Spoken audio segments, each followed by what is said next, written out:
Assalamualaikum warahmatullahi wabarakatuh. Alhamdulillah hari ini kita masuk ke chapter 3 dari mata kuliah Enterprise Arsitektur.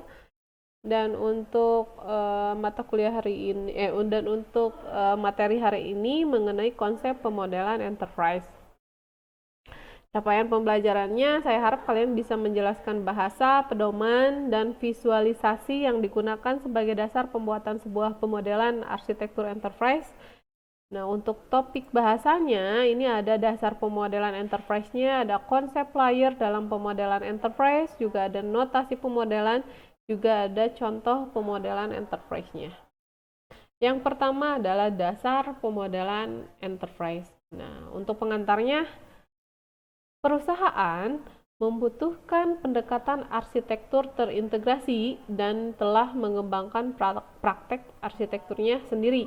Jadi semua perusahaan itu butuh pendekatan arsitekturnya yang terintegrasi. Jadi semua sistemnya saling terintegrasi.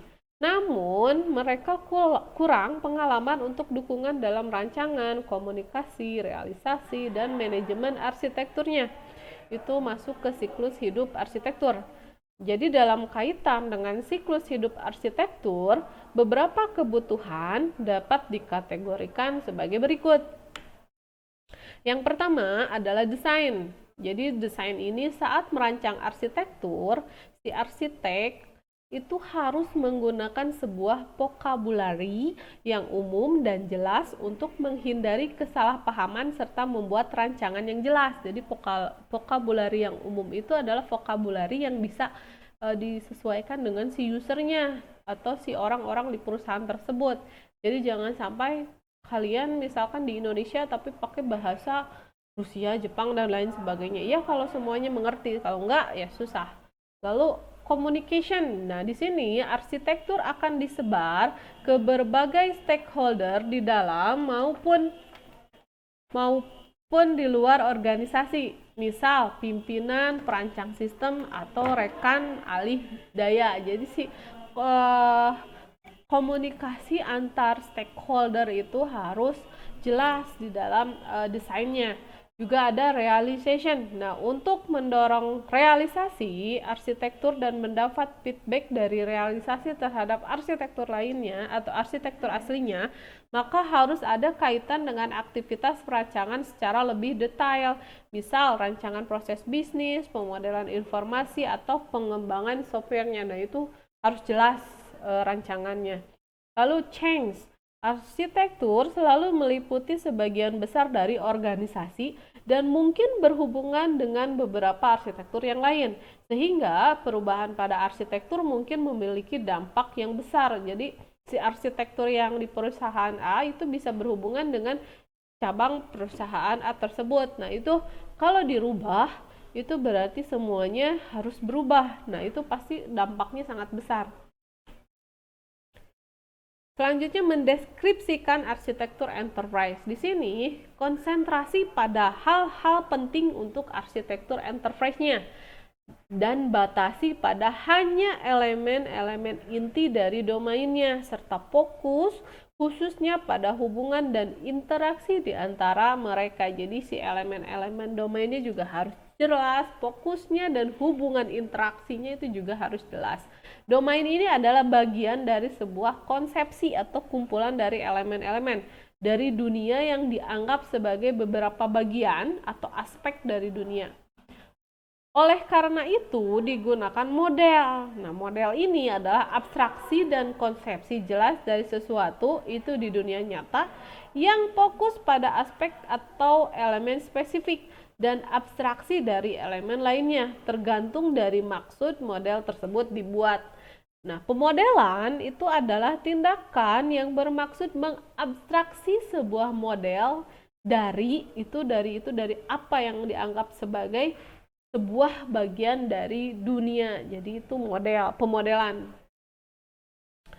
Sebuah view dijelaskan melalui viewpoint yang menentukan bagaimana membuat view yang dapat mengikuti kemauan stakeholdernya untuk arsitektur yang sedang dikembangkannya. Jadi si view ini adalah sebuah representasi dari sebuah sistem dari sudut pandang dan pertimbangan yang saling berhubungan.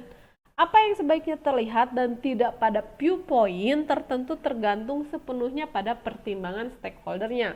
Jadi si viewpoint itu adalah sebuah spesifikasi dari kesepakatan untuk membangun dan menggunakan sebuah view, sebuah pola atau template yang digunakan untuk mengembangkan view individual dengan menetapkan maksud dan audiensi untuk sebuah view serta teknik untuk pembuatan dan analisisnya. Jadi nanti kalau di dalam pemodelannya itu nanti stakeholder itu ada view dan viewpoint-nya. Nah, selanjutnya, dalam situasi yang ideal akan terdapat sebuah model tunggal untuk arsitektur enterprise-nya. Jadi untuk memastikan koherensi dan konsistensi antara seluruh bagian yang berbeda-beda. Dengan model tunggal akan lebih memungkinkan untuk membuat teknik yang baik untuk visualisasi, analisis arsitektur enterprise, bahkan bila model ini belum lengkap dan belum konsisten sepenuhnya. Nah, ini model simbolik dan semantik. Jadi model simbolik itu adalah mengekspresikan properti arsitektur dari sistem dengan menggunakan simbol yang mewakili dunia nyata. Jadi simbol-simbolnya itu merupakan dari simbol dunia nyata. Nah, sebuah model semantik itu sebuah interpretasi dari model simbolik mengekspresikan arti dari simbol dalam model tersebut. Jadi misalkan ini simbolik model, ini semantik model, ini si enterprise itu mempunyai arsitektur yang diekspresikan dengan simbolik model dan diabstraksikan dengan semantik model, dan simbolik model ini diinterpretasikan oleh semantik model ini. Komunikasi arsitektur enterprise. Jadi tujuannya adalah untuk membantu melihat bagaimana pengembangan dan pemodelan arsitektur dapat didukung secara optimal dengan mendiskusikan mengapa bentuk pemodelan tertentu digunakan pada beberapa situasi dan bagaimana ini dapat memenuhi tujuan dalam prosesnya. Sudut pandang teoritis atau fokus pada komunikasi selama pengembangan sistem pada umumnya, juga sudut pandang praktis akan mengambil bentuk sebagai kumpulan panduan praktek untuk membantu arsitek memilih dan mendefinisikan pendekatan deskripsi arsitekturnya. Nah, teknik komunikasi itu ada Brown Favor Session. Di sini sesi kelompok terstruktur itu maksimalnya 15 orang, di mana si itemnya itu ada keyword atau kalimat pendek digali dari individu dalam kelompok sebagai jawaban atas pertanyaan. Lalu ada elicitation interview, ini sebuah wawancara di mana si analisnya memberi pertanyaan informatif kepada si informan.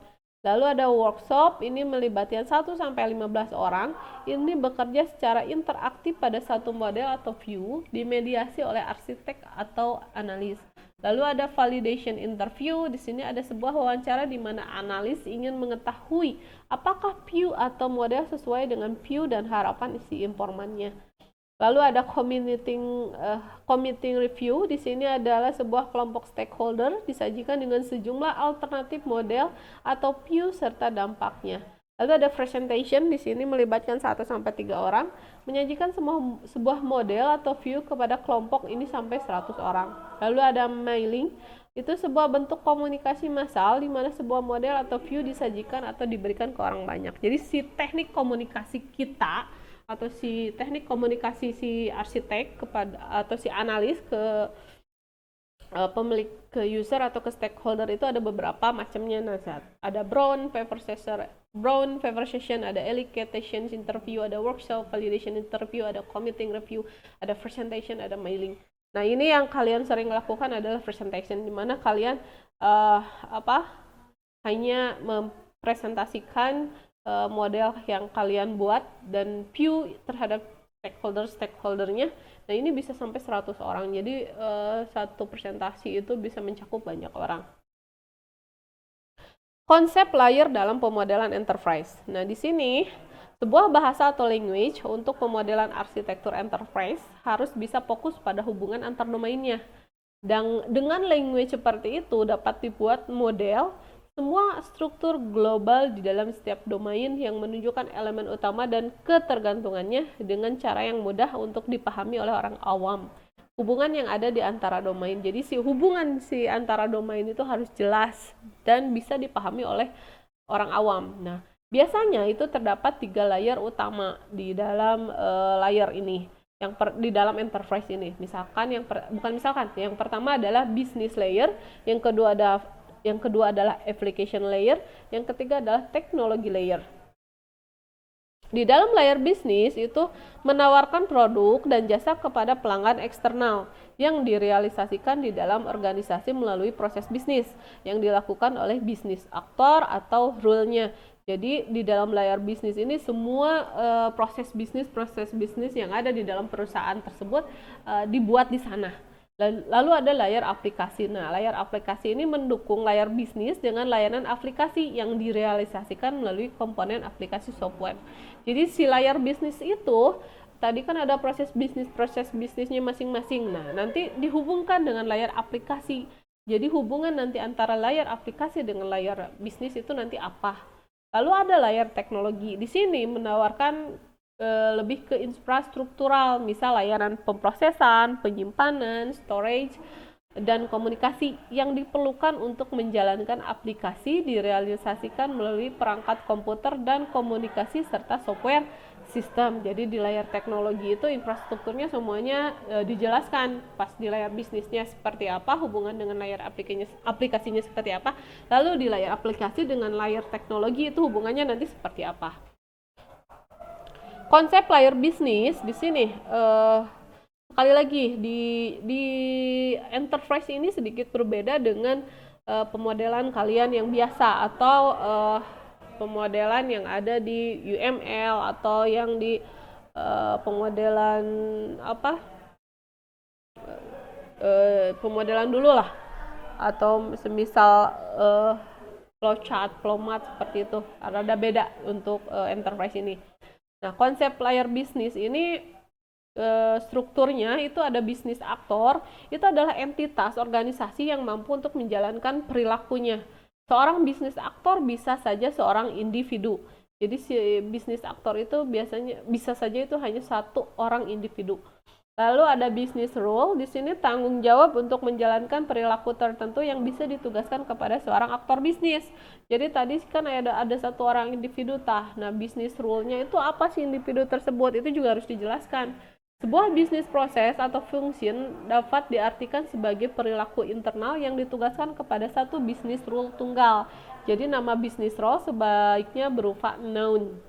Nah, selanjutnya ada business collaboration. Di sini sebuah agregasi dari 2 atau lebih bisnis role yang bekerja bersama untuk menjalankan perilaku kolektif. Jadi misalkan ada beberapa bisnis role, nah itu semua bisnis role itu bekerja sama untuk menjalankan satu perilaku kolektif. Nama bisnisnya adalah business collaboration dan sebaiknya juga berupa noun. Lalu ada business interface. Di sini sebuah titik akses di mana layanan bisnis dibuat tersedia bagi lingkungannya. Nama business interface sebaiknya juga berupa noun. Location itu sebuah titik konseptual dalam ruang. Lalu ada business object, itu sebuah elemen pasif yang memiliki relevansi dari sudut pandang bisnis. Ini juga noun. Lalu ada representation, itu bentuk yang diketahui dari informasi yang dibawa oleh business objectnya. Sebuah bisnis objek tunggal dapat memiliki beberapa representation yang berbeda. Namun, sebuah representation selalu dimiliki oleh satu bisnis objek tertentu. Konsep perilaku bisnis. Di sini ada business service, sebuah layanan yang memenuhi sebuah kebutuhan bisnis untuk seorang pelanggan atau internal atau eksternal dari organisasi. Nama business service sebaiknya adalah mengandung verb atau berakhiran ing. Bisnis proses, sebuah perilaku yang mengelompokkan perilaku berdasarkan pada sebuah urutan aktivitas. Ini dimaksudkan untuk menghasilkan sebuah kumpulan produk dan jasa yang ditentukan. Nama bisnis proses sebaiknya mengandung verb dalam bentuk simple present tense. Business function itu sebuah elemen perilaku yang mengelompokkan perilaku berdasarkan pada kumpulan kriteria yang terpilih, biasanya membutuhkan business resource dan atau kompetensi. Nama business function sebaiknya adalah yang mengandung verb berakhiran dengan ing. Lalu ada business interaction, sebuah elemen perilaku yang menjelaskan perilaku dari sebuah business collaboration. Ini sebuah business interaction adalah sebuah unit perilaku mirip dengan sebuah business process atau function, namun dilakukan oleh dua atau lebih collaborating role dalam organisasinya. Nama business interaction ini sebaiknya berupa verb dalam bentuk simple present tense. Kenapa ini semuanya menggunakan bahasa Inggris? Karena biasanya enterprise itu bahasanya lebih mendunia, karena itu menggunakan bahasa Inggris. Lalu ada business event. Di sini sesuai yang terjadi secara internal atau eksternal dan mempengaruhi perilaku. Sebuah business event paling banyak digunakan untuk memodelkan sesuatu yang memicu perilaku. Dan sebuah business event sebaiknya memiliki nama yang mengandung verb dalam bentuk past atau present perfect tense. Konsep bisnis tingkat tinggi. Nah, di dalam konsep bisnis tingkat tinggi itu ada produk. Produk itu adalah kumpulan koheren dari layanan beserta kontrak atau persetujuannya yang ditawarkan sebagai suatu keseluruhan kepada pelanggan atau internal atau eksternal. Lalu ada kontrak, ini spesifikasi persetujuan formal atau informal yang menjelaskan hak dan kewajiban yang berkaitan dengan sebuah produk. Lalu ada value, di sini ada harga, kegunaan, atau kepentingan relatif dari sebuah produk atau jasa bisnis. Lalu ada meaning, pengetahuan atau kepakaran yang ada dalam bisnis object atau representation dalam konteks tertentu. Nah, ini contoh dari sebuah example of business layer model. Nah, ini lihat di sini ada business process, ada triggering, ada junction, ada representation. Di sini ada bisnis aktualnya adalah customer, lalu bisnis role-nya adalah insurance, lalu bisnis service-nya adalah claim registration service, ada customer information service, ada claim payment service. Lalu event-nya itu ada damage occur, jika ada damage occur itu caranya bisa register, lalu claim ke registration service nanti diterima oleh customer information service, lalu ada ke handle claimnya oleh dievaluasi, lalu claim payment service-nya nanti dibayarkan atau di reject. Nah, ini dan nanti ada notifikasi untuk si pelanggannya. Nah, ini harus dijelaskan seperti ini untuk layer bisnisnya. Lalu ada konsep layer aplikasi. Di sini konsep struktur aplikasi atau konsep struktur aplikasi itu ada aplikasi komponen. Sebuah bagian yang moduler dapat dijalankan dan dapat tergantikan dari sebuah sistem yang mengenkapsulasi konten dan mengekspos fungsionalitasnya melalui kumpulan antarmuka. Di sini nama application komponen sebaiknya adalah known. Application collaboration, jadi agregasi dari dua atau lebih komponen aplikasi yang bekerja bersama untuk menjalankan perilaku kolektif. Nama application collaboration sebaiknya adalah known juga. Lalu ada application interface. Nah, di sini sebuah titik akses di mana sebuah layanan aplikasi dibuat tersedia bagi seorang pengguna atau komponen aplikasi lainnya. Sebuah aplikasi interface adalah lokasi atau logical di mana layanan sebuah komponen dapat diakses. Nama application interface sebaiknya adalah known. Data object ini adalah sebuah elemen pasif yang tepat untuk pemrosesan terotomatisasi. Nama data object sebaiknya juga adalah known. Konsep perilaku aplikasi, di sini ada application service. Di sini sebuah layanan yang mengekspos perilaku terotomatisasi. Nama application service sebaiknya adalah verb berakhiran ing atau mengandung kata service. Application function itu sebuah elemen perilaku yang mengelompokkan perilaku terotomatisasi yang dapat dijalankan oleh sebuah komponen aplikasi. Nama application function sebaiknya adalah verb berakhiran juga ing. Lalu ada application interaction, itu sebuah elemen perilaku yang mendeskripsikan perilaku dan sebuah kolaborasi aplikasi. Nama application interaction sebaiknya adalah atau mengandung verb dalam bentuk present tense. Nah, ini contohnya example of an application layer model. Jadi di sini ada aplikasi service-nya, ada policy creation service-nya. Di sini adalah web front end-nya, web yang di depannya. Lalu ada application komponennya, di sini ada policy administration, di sini ada policy creation-nya, di sini ada data objeknya adalah policy atau datanya isinya tentang policy ini, policy. Lalu ada policy access service, di sini ada application interface, dan di sini ada financial administration, ini bagian dari policy creation. Lalu ke policy access service, Selanjutnya ke premium collection, ini ke financial administration. Lalu di sini datanya dari customer file data. Ini hampir sama dengan kelas diagram, atau kalau kalian lihat di pemodelan itu ada namanya komponen diagram dan lain sebagainya. Nah, ini masuk dirubah menjadi seperti ini, itu menggunakan Archimedes. Jadi untuk enterprise arsitektur kita menggunakan pemodelannya Archimedes. Nah, ini penyelarasan bisnis aplikasi. Layar aplikasi dan layar bisnis dapat dengan mudah dihubungkan dengan si Archimedes tadi. Dua jenis hubungan menyediakan kaitan ini. Layar aplikasi dapat digunakan oleh perilaku bisnis dan antarmuka aplikasi dapat digunakan oleh peran aktor bisnis.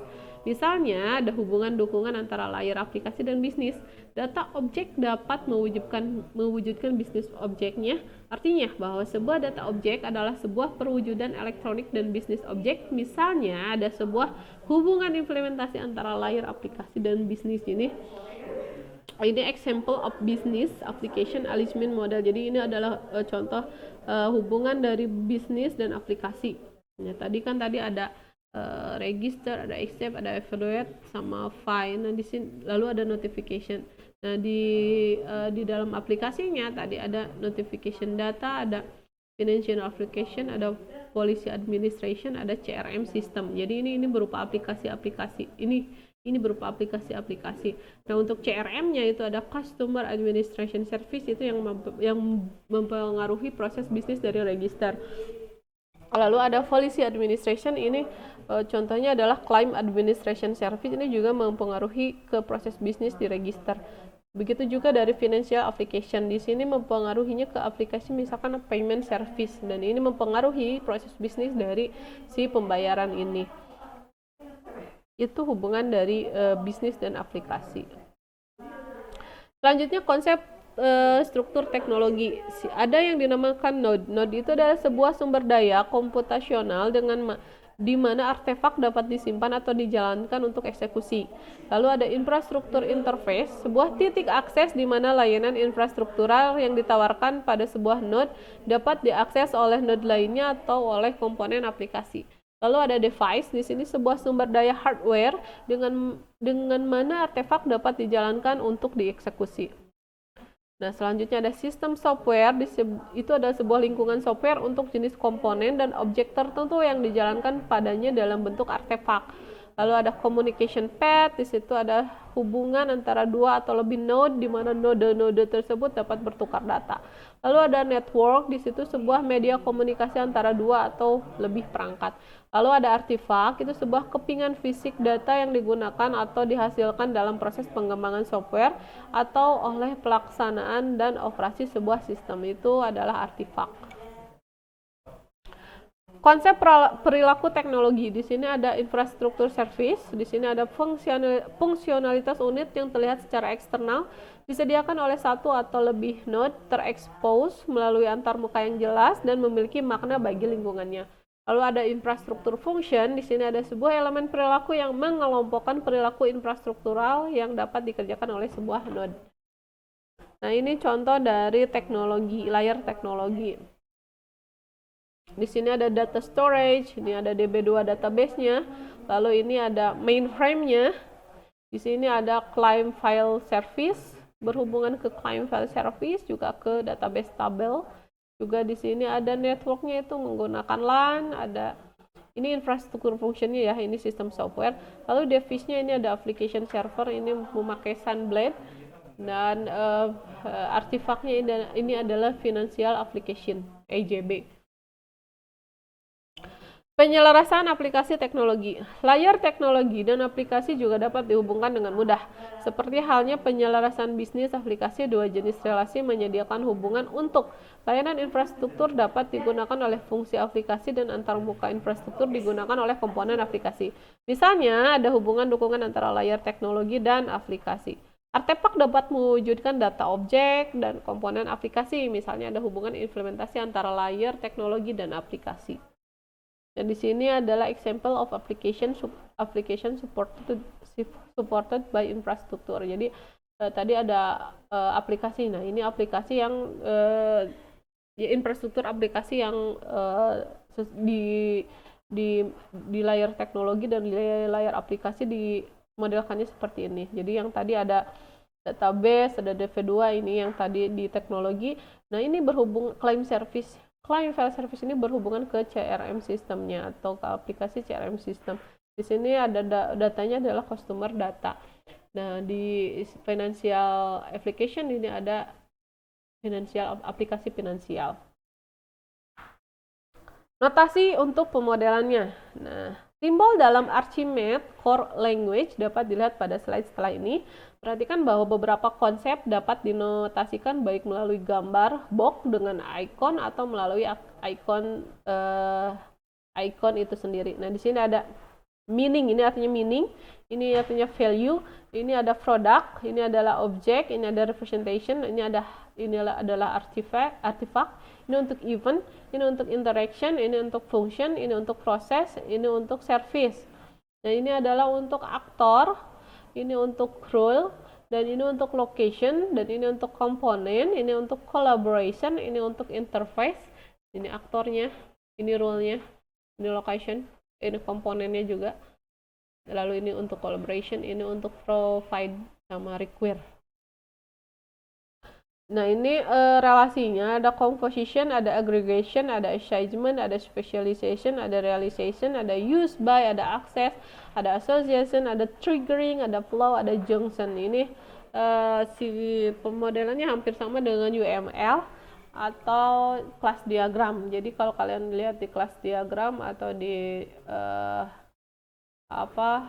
IRD itu ada, atau di dalam use case ini ada arti-arti ini. Nah, ini node, ini device, ini sistem software, ini communication device, ini network, dan ini sistem software. Itu adalah pemodelan atau node yang ada di, atau simbol-simbol yang ada di Archimedes.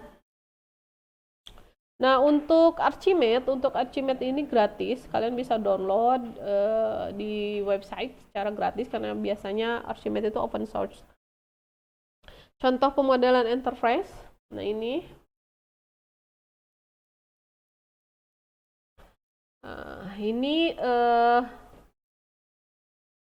di sini ada yang bisnisnya, lalu ada, ini adalah relation between the handle claim business process dan IT support. Jadi ini adalah relasi untuk handle claim business processnya dan IT supportnya itu seperti apa. Misalkan di sini untuk handle claim, di sini untuk handle claim itu ada proses register, ada accept, ada evaluate, sama ada pay.